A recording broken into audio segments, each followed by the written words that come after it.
오늘 우리에게 주신 하나님의 말씀은 출애굽기 3장 1절부터 12절에 있는 말씀입니다. 우리 함께 봉독하겠습니다.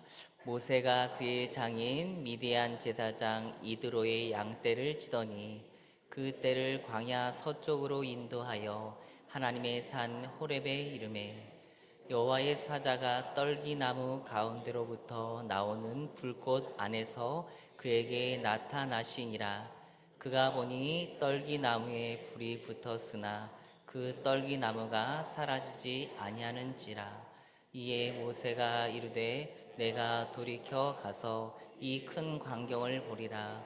떨기나무가 어찌하여 타지 아니하였는고 하니 그때에 여호와께서 그가 보려고 돌이켜 오는 것을 보신지라. 하나님이 떨기나무 가운데서 그를 불러 이르시되 모세야 모세야 하시매 그가 이르되 내가 여기 있나이다. 하나님이 이르시되 이리로 가까이 오지 말라. 내가 선 곳은 거룩한 땅이니 내 발에서 신을 벗으라. 또 이르시되 나는 내 조상의 하나님이니 아브라함의 하나님, 이삭의 하나님, 야곱의 하나님이니라.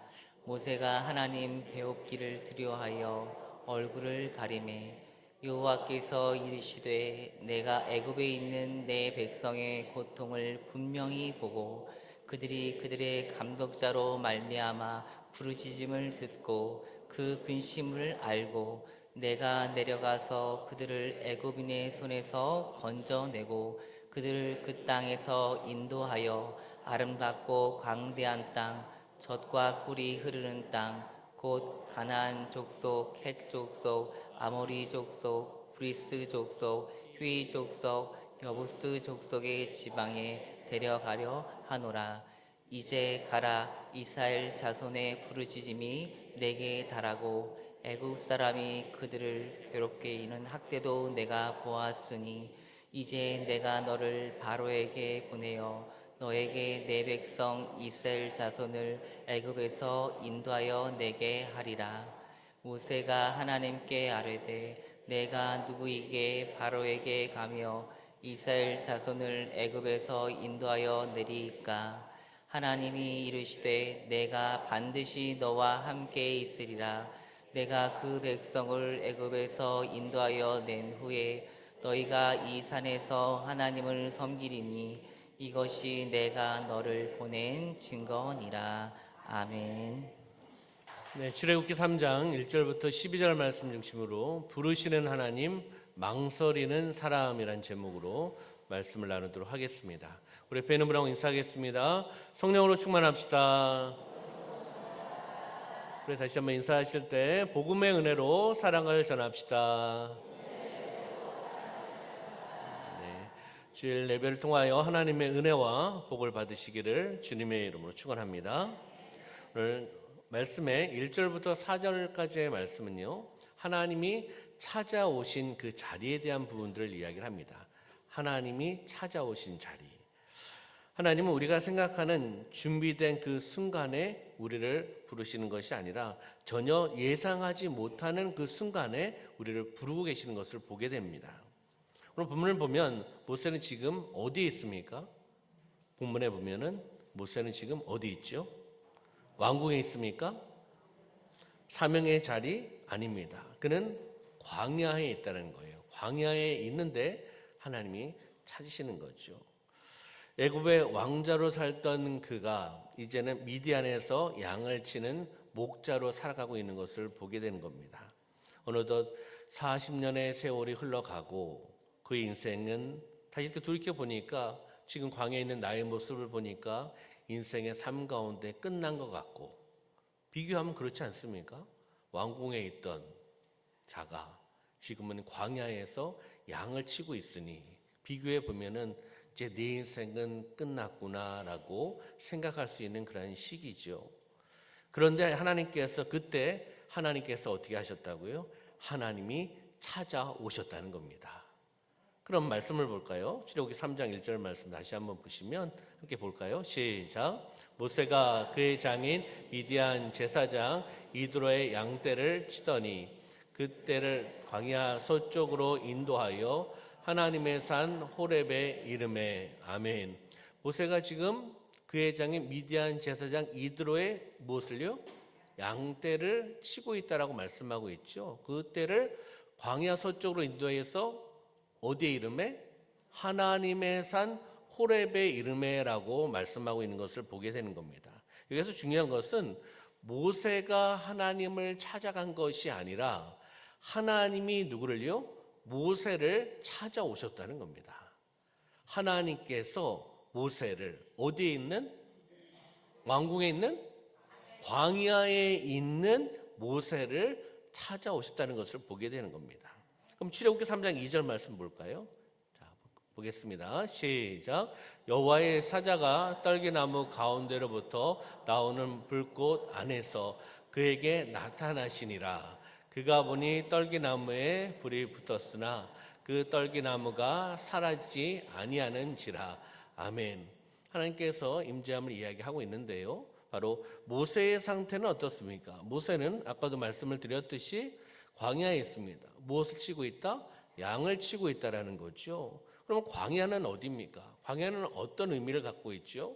광야는 아무것도 없는 곳이라 볼 수 있습니다. 그리고 길이 없는 곳, 또 인생이 멈춘 것 같은 그러한 곳을 광야라고 이야기하는 겁니다. 근데 하나님께서는 바로 그곳에서 아무것도 없는 것 같고 길이 없는 것 같고 인생이 멈춘 것 같고 내 삶을 보면 실패 인생인 것 같고 그런 상황 속에 하나님은 바로 그곳에서 누구를요? 모세를 부르신다는 거예요. 모세를 찾아서 부르고 계시다는 것을 보게 됩니다. 다시 이야기하면 하나님은 준비된 그 무대, 멋지고 아름다운 준비된 그 무대, 완벽한 무대에서 찾는 것이 아니라 광야와 같은 현실, 힘들고 그 상황 속에서도 광야와 같은 현실 속에서도 하나님은 찾으시고 하나님은 일하시는 줄 믿습니다. 아멘. 그러면 시작. 여호와께서 그가 보려고 돌이켜 오는 것을 보신지라.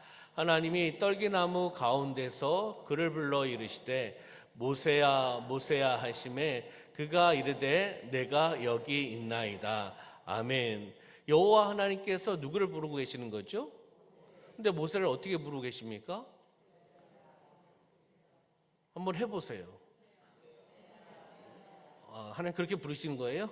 네. 하나님께서 모세를 부르십니다. 몇 번 부르셨습니까? 지금 보니까 네, 2번을 부르셨어요. 그럼 모세야 모세야 하나님께서 모세를 부르시는 거죠. 이 부름의 의미가 있다는 거죠. 하나님은 이름을 2번 부르셨습니다. 이 친밀감을 이야기합니다. 친밀한 부르심을 이야기하는 한 번이 아니라 딱 한 번이 아니라 2번을 부르셨다. 그리고 이 부르심은 분명한 선택이라는 거예요. 왜요? 이름을 불러주셨으니까.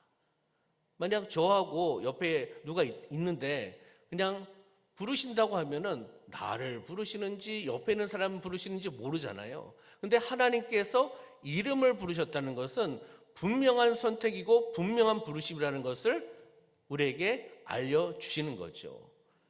하나님께서 광야에 있는 인생의 삶 가운데 어떻게 보면 실패해갖고 어려운 그 상황 속에 고난과 역경에 있는 모세를 찾아오셔서 그 모세를 부르셨습니다. 하나님은 모세뿐만 아니라 우리 삶 가운데 나를 찾아오셨고 사랑을 베풀어 주셨고 나를 부르신 하나님인 줄 믿습니다. 아멘. 그 하나님을 우리는 바라보며 나가는 겁니다. 찾아오신 하나님, 역사하시는 하나님. 그러면 5절과 6절의 말씀을 통해서 보면요, 거룩하신 하나님 앞에 서는 사람, 거룩하신 하나님 앞에 서는 사람이 어떻게 하고 있는가라는 것을 한번 보도록 하겠습니다. 하나님 모세를 부르신 후에 이렇게 말씀하십니다. 5절 말씀 볼까요? 5절 시작. 하나님이 이르시되 이리로 가까이 오지 말라. 내가 선 곳은 거룩한 땅이니 내 발에서 신을 벗으라. 아멘. 하나님께서 말씀하십니다. 이리로 가까이 오지 말라. 그러면서 내가 선 곳은 거룩한 땅이다. 내 발에서 무엇을요? 신을 벗으라라고 말씀을 하고 있습니다. 그러면 거룩한 땅이라고 말씀하셨는데 하나님께서 이 거룩한 땅, 왜 거룩한 땅입니까? 보니까 저쪽 땅보다 이 땅에서 기름진 땅 같아요? 왜 거룩한 땅이라고 말씀하셨습니까? 하나님이 임재하시는 곳이 거룩한 땅입니다. 할렐루야. 사람이 봤을 때 비옥한 땅이 거룩한 땅이 아니라 하나님이 임재하시는 곳이 거룩한 땅입니다. 그렇게 말씀하셨기 때문에 그 거룩한 땅에서 무엇을요? 내 발에서 신을 벗으라는 거예요. 벗으라는 것은 무엇입니까? 왜 벗으라고 했습니까? 인간의 방식을 내려놓으라는 거예요. 너의 생각을 내려놔라. 너의 경험을 내려놔라. 너의 욕망을 내려놔라. 내려놓으라는 겁니다. 익숙한 그 습관 다 내려놓고 누구를요? 하나님을 바라보라는 거예요. 하나님을 신뢰하라고 말씀하고 있는 겁니다. 거룩하신 하나님 앞에 나아갈 때 내 자신이 드러나면 안 된다는 거예요. 하나님의 영광만, 하나님만 드러나는 삶을 우리가 살아내기를 소망합니다. 아멘. 하나님께서 우리를 부르십니다. 모세를 부르셨어요. 그러면 거기에서 거룩에 대한 것을 요구를 하시는 거예요. 하나님 앞에 섰을 때 어떻게 해요? 거룩한 모습으로 우리가 하나님 앞에 나가야 되지 않겠습니까? 그것을 지금 이야기하고 있는 거죠. 바로 하나님과의 만남을 통해 내 자신을 드러내는 것이 아니라 하나님의 영광이 드러나야 되고 우리는 하나님을 더 바라보며 나가는 삶이 되기를 소망합니다. 아멘. 그러면 우리가 출애굽기 3장 6절의 말씀을 볼까요? 시작. 또 이르시되 나는 내 조상의 하나님이니 아브라함의 하나님, 이삭의 하나님, 야곱의 하나님이라. 모세가 하나님 배웠기를 두려워하여 얼굴을 가리매. 아멘. 이 보니까 6절 하반절 말씀 보니까 모세가 하나님 배웠기를 어떻게 해요? 두려워하여 얼굴을 가렸다라고 말씀하고 있습니다. 하나님과 직접 만나는 그런 순간이잖아요. 그랬을 때 모세는 어떻게 해요? 하나님을 두려워하여서 얼굴을 가렸다는 거죠. 그럼 왜 그랬을까요? 얼굴을 가렸다는 거예요. 왜 그랬을까? 하나님을 만나는데 하나님은 거룩하신 분입니다. 하나님은 거룩하시고 인간은 죄인이기 때문에 얼굴을 가릴 수밖에 없는 거예요. 사실은요. 그렇잖아요. 그 거룩하신 하나님을 어떻게 바라볼 수 있겠습니까? 이것을 우리에게 또 말씀해 주고 있는 거죠. 자신을 드러내는 것이 아니라 자신을 낮추는 삶이 되어라는 것을 우리에게 말씀해 주고 있는 겁니다. 그러면 7절부터 10절 말씀해 보면은 하나님의 그 마음과 또 하나님께 주신 그 사명에 대한 이야기가 7절부터 10절까지 나오고 있습니다. 이제 하나님은 모세를 왜 부르셨는지를 이 말씀을 통해서 우리에게 알려주고 있는 거죠. 한번 7절의 말씀을 보겠습니다. 시작. 여호와께서 이르시되 내가 애굽에 있는 내 백성의 고통을 분명히 보고 그들이 그들의 감독자로 말미암아 부르짖음을 듣고 그 근심을 알고. 아멘. 이 보니까 여호와께서 이르시되 여호와 하나님께서 말씀하시는 거죠. 내가 애굽에 있는 내 백성의 무엇을요? 고통을 분명히 어떻게 하셨다고요? 보고. 고통을 분명히 보고. 누가요? 하나님께서. 그다음 보니까 그들의 감독자로 말미암아 부르짖음을 듣고 그 감독자들 통해서 지배계층을 통해서 이스라엘 백성이 힘든 거 아니겠습니까? 그 힘든 것, 노역을 하면서 힘들었던 부분들을 가지고 부르짖었다는 거죠. 다시 하면 그 부르짖음을 어떻게 하셨다? 듣고 그 부르짖음을 들었다는 거예요. 누가요? 하나님께서. 네, 빨리도 넘기셨네. 또 하나가 있는데 앞으로 넘겨주실래요? 말씀. 네. 그 다음에 그 근심을 알고 그 근심을 알고 누가 알고요? 하나님께서. 그럼 다시 한번 정리해 보면 이제 자막이 나가야 되겠죠. 네. 자, 고통을 보았다는 겁니다. 이스라엘 백성의 고통을 보았다. 그리고 그들의 힘들고 어려웠던 그 부르짖음을 들었다. 그리고 그 근심을 알았다. 알고 있다. 누가요? 하나님께서. 하나님께서는 그 고통을 외면하지 않으시는 분이라는 거예요. 그 힘들고 어려운 것을 다 보고 듣고 계시다는 겁니다. 이스라엘 백성뿐만이겠습니까? 우리의 삶 가운데 고통, 고난, 역경, 문제, 어려움 있습니다. 그것을 하나님께서 보고 계세요. 듣고 계세요. 그리고 알고 계시다는 겁니다. 고통을 외면하지 않으시는 분입니다. 그러면 이 말씀을 통해서 다시 한번 보면은 8절에 하나님께서는 어떻게 하시는가? 이 상황 속에서 하나님께서는 어떻게 하시는가 한번 볼까요? 시작. 내가 내려가서 그들을 애굽인의 손에서 건져내고 그들을 그 땅에서 인도하여 아름답고 광대한 땅, 젖과 꿀이 흐르는 땅, 여기까지 보겠습니다. 흐르는 땅 쭉 하면서 데려가려 하노라라고 말씀하고 있는 것을 보게 되는 거죠. 바로 애굽인의 손에서 어떻게 하시겠다? 건져내시겠다는 거예요. 건져내셔서 그 땅, 약속의 땅으로 인도하시겠다. 데리고 가시겠다라고 말씀하고 있는 것을 보게 됩니다. 그러면 이 8절의 말씀을 통해서 하나님은 어떠한 하나님이신가? 하나님은 그들의 아픔과 고통과 고난만 보고 계신 하나님이 아니라, 알고만 계신 하나님이 아니라 행하시는 하나님이라는 거예요. 행동하시는 하나님, 인도하시는 하나님, 치료하시는 하나님, 회복시키시는 하나님. 2부 아멘이 아멘이네. 1부도 아멘을 했는데 2부 아멘이 정말 아멘 하시네요. 그렇잖아요. 하나님, 행동하시는 하나님인 줄 믿습니다. 우리는 이것을 바라보는 거죠. 이 말씀을 통해서 바라보는 거예요. 하나님은 그들의 고통, 고난 알고 계시고 부르심을 들으시고, 그리고 가만히 계신 분이 아니라 하나님께서 행하시는 분이시구나, 행동으로 보여주시는 분이구나, 치료하시는 분이구나, 회복시켜주시는 분이구나, 형통케 하시는 분이구나.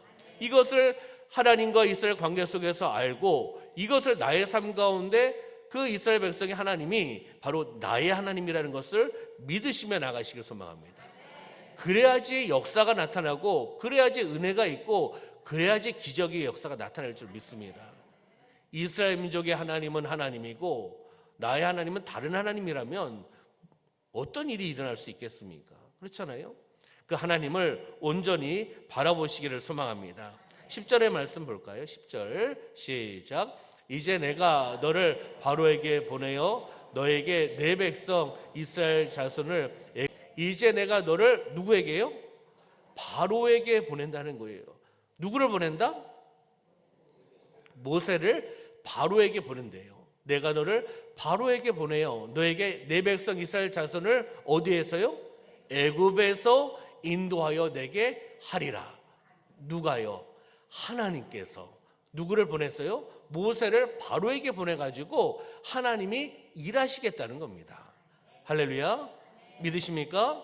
그러면 하나님은 일을 이루기 위해서 사람을 보내신다는 거예요. 하나님의 일을 이루어 나가시기 위해서 하나님의 사람을 보내신다는 겁니다. 그렇잖아요. 하나님은 사람을 안 보내도 하실 수 있는 분입니다. 그러나 하나님께서는 하나님의 일들을 감당할 때 하나님의 사람을 사용하시는 것을 보게 됩니다. 성경의 주요 인물들이 그렇게 쓰임받는 사람들 아닙니까? 바로 거룩한 통로가 되라는 거예요.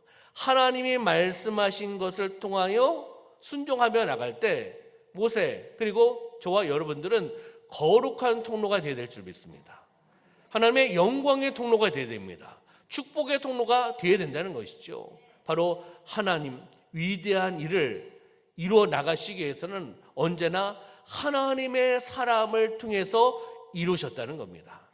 그 하나님의 사람이 누구입니까? 이 말씀에는 모세입니다.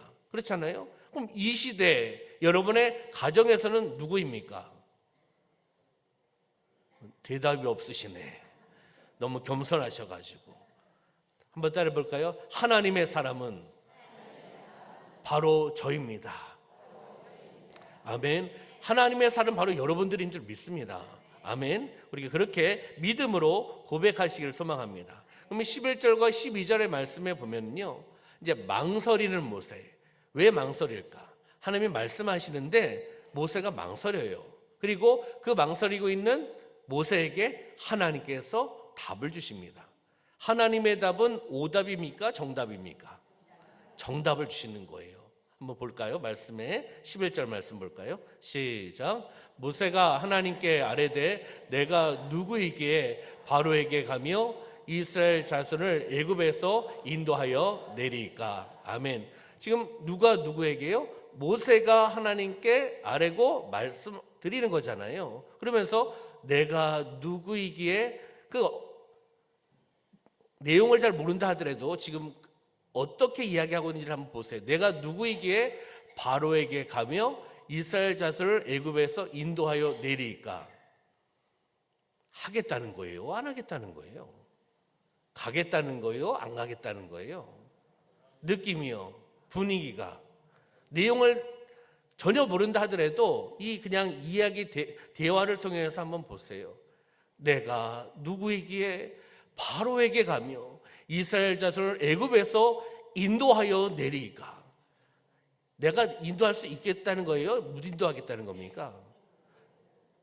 부정적인 이야기예요. 지금 이거는요. 내가 누구에게, 내가 어떻게 합니까?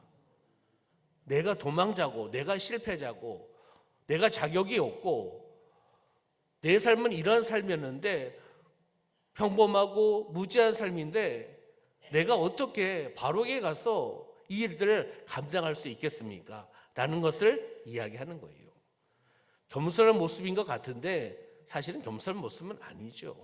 다시 이야기하면 하나님 말씀하셨는데 하나님의 말씀에 불순종하고 있는 모세의 모습을 보이는 거예요. 망설이고 있는 거예요. 내가 누구이게, 내가 누구이게. 자신의 과거를 돌이켜 보는 겁니다. 실패자, 도망자의 삶을 살았지 않습니까? 그 자신의 현재를 보니까 지금 뭐 하고 있죠? 광야에서? 제가 직업에 이렇게 귀처를 이야기하는 거 아닙니다. 그 당시를 이야기하는 거예요. 양을 치고 있었습니다. 근데 그 전에는요, 어디에 살고 있었죠? 왕궁에 살고 있었어요. 다시 얘기하면 왕자잖아요. 근데 지금은 광야에서 양을 치고 있습니다. 비교할 수가 없는 지금 상황 아닙니까? 그런데 지금은 무능하고 평범하고 이런 내가 이것을 할 수 있겠습니까? 이 한마디에 내가 누구이기에 이 한마디에 모세의 마음이 다 포함되어 있는 겁니다. 지금 이 반응은, 모세의 반응은 즉각적인 순종의 반응이 아니라는 거예요. 그냥 자신의 무능함, 자신의 평범한 뒤로 숨으려고 하고 그리고 가지 않으려고 하는 그런 마음이 있다는 겁니다. 뭐 내용은 아시기 때문에 나중에는 순종하지만 여기에서는 즉각적인 순종이 아니었다라는 것을 우리에게 말씀해주고 있는 겁니다. 사실 모세의 고백은 틀린 건 아닙니다. 모세는 완벽한 사람은 아니니까요. 그렇잖아요. 능력자도 아니었지 않습니까?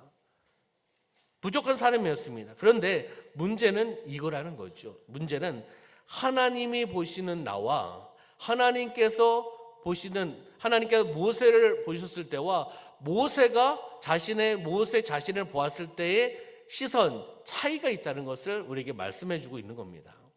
내가 보는 나, 모세가 모세를 보는 나는 미래지향적이 아니에요.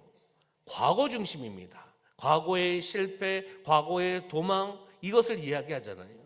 그리고 그 실패의 뼈아픈 경험에 대한 부분들을 자꾸 되새기는 것이 모세의 모습입니다. 그리고 현재 아까 말씀드렸듯이 현재의 무능함, 이런 상황들, 이것을 이야기하죠. 그런데 하나님이 보시는 나, 하나님께서 보시는 모세는 무엇이냐면 미래에 쓰시려고 하는 거잖아요. 모세를 통해서 이스라엘 백성을 구원시키려고 하는 하나님의 구원의 역사가 있는 거 아니겠습니까? 미래에 사용하시려고 하는 하나님, 그리고 분명한 선택이라는 것을 우리는 말씀을 통해서 보았습니다. 왜요? 하나님께서 모세야 모세야, 하나님께서 찾아가셔서 모세를 2번이나 부르셨지 않습니까? 분명한 선택, 하나님께서 분명히 선택을 하셨고 또 하나님께서 함께 하신다는 말씀을 하십니다. 그렇기 때문에 내가 보는 나와 하나님이 보시는 나는 전혀 다르다는 거죠.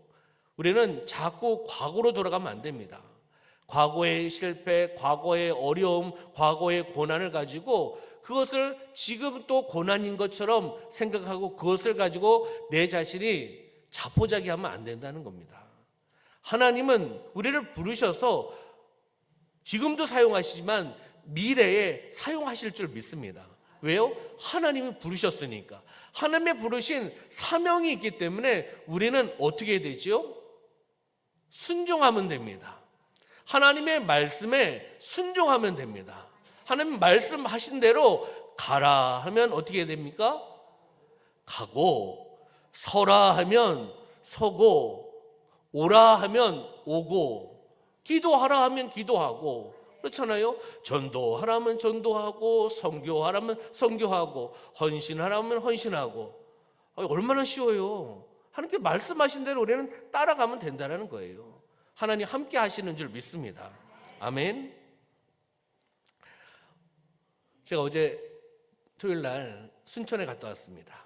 순천에 그 임직 예배를 드리는 게 있어서 제가 또 축하해 드리러 갔었는데, 순서는 제가 없지만, 같은 교단도 아니었지만 안수 집사님, 권사님, 장로님 임직 예배인데, 제가 아는 분이 안수 집사, 권사 임직을 받으시니까 가서 또 축하해 드리고 해야 되지 않겠습니까? 근데 쭉 예배 드리고 마지막에 이제 격려사 하시는 목사님께서 말씀을 하시더라고요. 누구를 대상으로서 말씀하실까요? 임직 받으시는 그 항종지자들, 장로, 권사, 안수사님을 놓고 이야기를 하시더라고요. 뭐라고요? 하나님께 뭐하라? 충성하라. 하나님께 순종하라 라고 말씀하시는 거예요. 아멘입니까? 하나님께 충성해야 됩니다. 하나님께 순종해야 됩니다.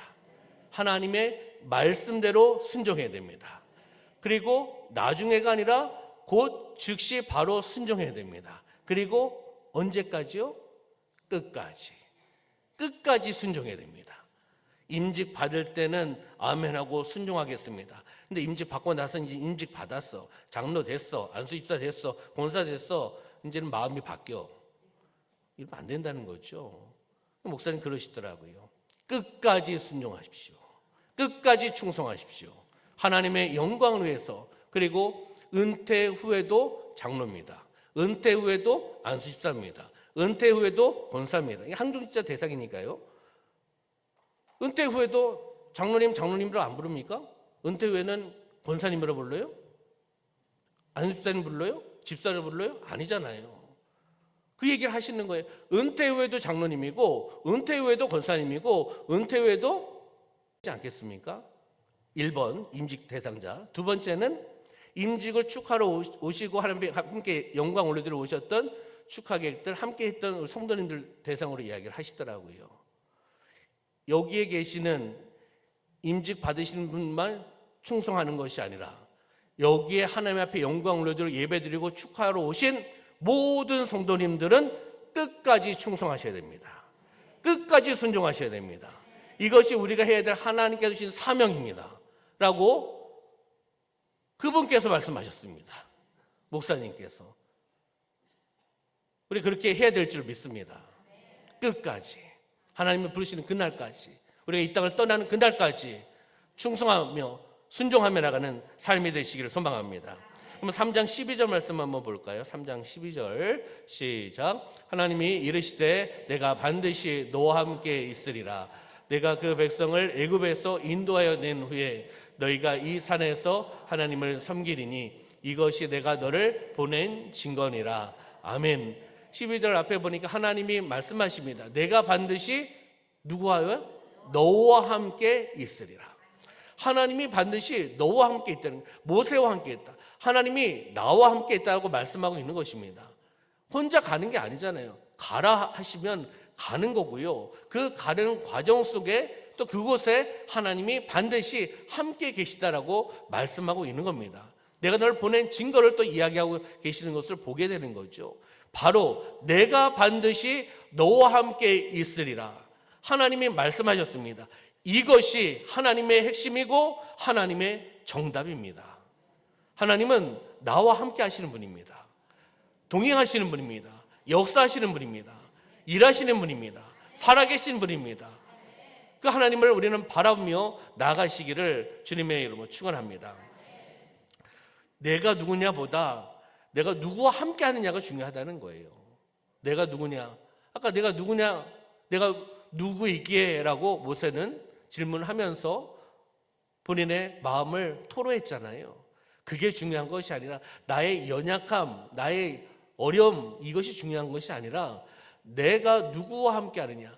바로 이야기하면 하나님과 함께하는 삶을 이야기하는 거예요. 하나님 함께 하시는 줄 믿습니다. 이것이 중요하다는 거예요. 나의 연약함 때문에 무너지는 것이 아니라 신방을 가고 병원에 가고 이렇게 하면 어르신들 만나면 꼭 그 얘기는 합니다. 연약한 것 때문에 마음 무너지면 안 됩니다. 연약한 것 때문에 믿음 무너지시면 안 됩니다. 왜요? 연약한 걸 자꾸 보고 연약한 것에 사로잡히면 몸도 마음도 믿음도 다 꽝이 돼버립니다. 그렇잖아요? 보이는 게 육체고 보이는 게 병이다 보니까 자꾸 그거 바라보고 그거 의지하면 무너져 버릴 수밖에 없지 않습니까? 그래서 그것에 사로잡히지 마시고 연약한 것에 병에 사로잡히지 마시고 하나님께 성령에 사로잡히시고 말씀에 사로잡히시고 기도 충만 말씀 충만한 삶을 살아가십시오. 병원에도 하나님 함께 하십니다. 역사하십니다. 주관해 주십니다. 누구와 함께 하느냐 무엇을 바라보느냐가 중요하다는 거죠. 바로 동행하시는 분은 바로 나의 하나님인 줄 믿습니다. 아멘. 바로 이 한 문장이 모세의 인생을 바꾸는 문장이었고 말씀이었습니다. 우리의 착각을 한번 생각을 해볼까요? 우리의 착각 어떤 생각을 하고 있는가? 확신이 들면 시작하겠습니다. 확신이 들면 봉사하겠습니다. 확신이 들면 헌신하겠습니다. 이런 얘기할 수 있겠지요. 능력이 생기면 가겠습니다. 이제 하나님 가라고 하니까 능력이 생기면 가겠습니다. 그리고 준비가 되면 순종하겠습니다. 준비가 되면 직분을 받겠습니다. 준비가 되면 헌신하겠습니다. 그것은 많이 듣던 이야기죠. 이렇게 얘기 한 번도 안 해보셨어요? 인생을 살아가면서 준비가 되면 뭐가 되면 아니면 사업장이 잘 되면 승진을 하면 아니면 사업장을 잘 마무리하면 시간이 많을 때 아이들이 결혼을 시키면 그때 이렇게 이야기하는 분들이 가끔 있더라고요. 그렇잖아요. 그런데 그건 착각이에요. 하나님께서 그때를 이야기하실까요? 하나님께 그 상황 속에서 말씀하실 때가 때입니다. 아멘. 내가 내 방식으로 내 시기와 내 때를 내가 만들어가면서 기다리면서 이때가 되면 내가 봤을 때는 시간이 많이 남을 때야. 근데 가보면 그때가 또 그때가 아니야. 그렇잖아요? 가면 또 다른 일이 있어요. 또 다른 일이 또 생겨요. 그렇지 않습니까? 그렇기 때문에 확신이 들면 능력이 생기면 준비가 되면 그때 헌신하고 그때 충성하고 그때 헌신하고 그때 교사하고 그때 찬양단하고 그때 찬양대하고 아멘 안 하는 게 감사하네. 그렇잖아요. 그렇잖아요. 그때가 아니라 하나님의 때, 내 때가 아니라 하나님의 때, 하나님의 타이밍을 놓치지 않으시길 소망합니다. 아멘. 우리는 영원히 이 땅에 살아가는 거 아니잖아요. 그렇잖아요. 그렇기 때문에 하나님의 때를 놓치지 않고 하나님이 말씀하실 때 온전한 순종을 통해 우리가 나가시길 소망합니다. 내 자신을 드러내는 게 아니잖아요. 하나님을 드러내고 하나님께 영광 올려드리는 것이 우리의 삶의 의미와 목적 아니겠습니까? 그것이 이 땅을 살아가면서 영적인 가치 있는 삶이고 영적으로 살아내는 삶이고 하나님을 미소짓게 하는 삶이고 이럴 때는 아멘을 해야 되는데 하나님을 기쁘시게 하는 삶인 줄 믿습니다. 아멘. 하나님께서 말씀하십니다. 먼저 가라. 그 다음에 내가 함께 하겠다. 가라라고 말씀하시잖아요. 그러면 말씀하셨으니까 우리는 가는 겁니다. 혹 이해가 되지 않는다 하더라도 말씀하셨으니까 가는 거예요. 근데 그 다음 보니까 내가 함께 하겠다라고 말씀하고 계시지 않습니까? 밑에 한번 볼까요? 믿음이란 한번 읽어볼까요? 시작.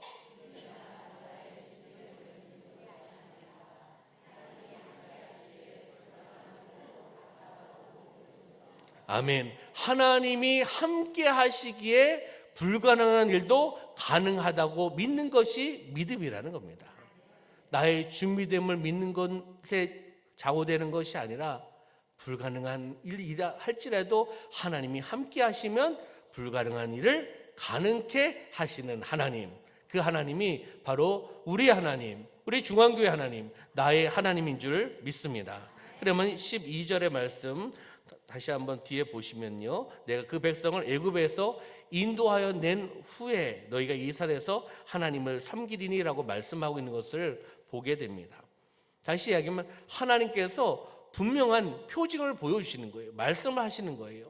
내가 반드시 너와 함께 있겠다. 그러면서 내가 그 백성을 애굽에서 인도하여 낸, 어떻게 해요?